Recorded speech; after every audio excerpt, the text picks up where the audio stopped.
மான நஷ்ட ஈடு வழக்கு தொடர அனுமதி கோரிய நடிகர் மன்சூர் அலிகானுக்கு விதிக்கப்பட்ட 1 லட்சம் ரூபாய் அபராதத்தை செலுத்துவதற்கு அவகாசம் கோரிய நிலையில் திரு மன்சூர் அலிகானின் கோரிக்கையை ஏற்று அவகாசம் வழங்கியிருக்கிறது உயர்நீதிமன்றம். இது பற்றிய விவரங்களை எமது செய்தியாளர் சுரேஷ் விவரிக்க கேட்போம். முழு தகவல்கள் என்ன சுரேஷ்?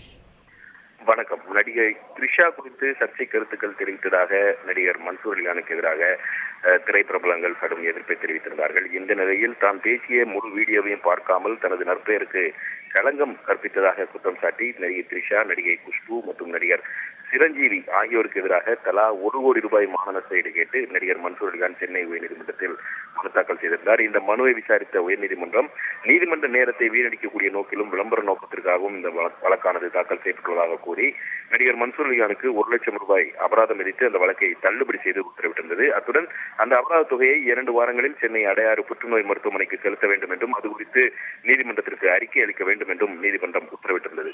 இந்த நிலையில் இந்த வழக்கு நீதிபதி சதீஷ்குமார் முன்பு இன்றைக்கு மீண்டும் விசாரணைக்கு வந்தபோது நடிகர் மன்சூர் அலிகான் தரப்பில் தற்போது நிதி நெருக்கடியில் இருப்பதால் பெருந்தொகையான அந்த 1 லட்சம் ரூபாய் அபராதத்தை செலுத்துவதற்கு மேலும் 10 நாட்கள் அவகாசம் வழங்க வேண்டும் என்று ஒரு கோரிக்கை வைக்கப்பட்டது.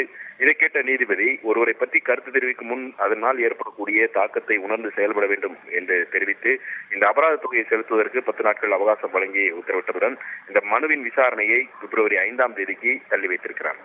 தகவல்களுக்கு நன்றி சுரேஷ். செய்திகளை உடனுக்குடன் தெரிந்து கொள்ள உடனே சப்ஸ்கிரைப் பண்ணுங்க.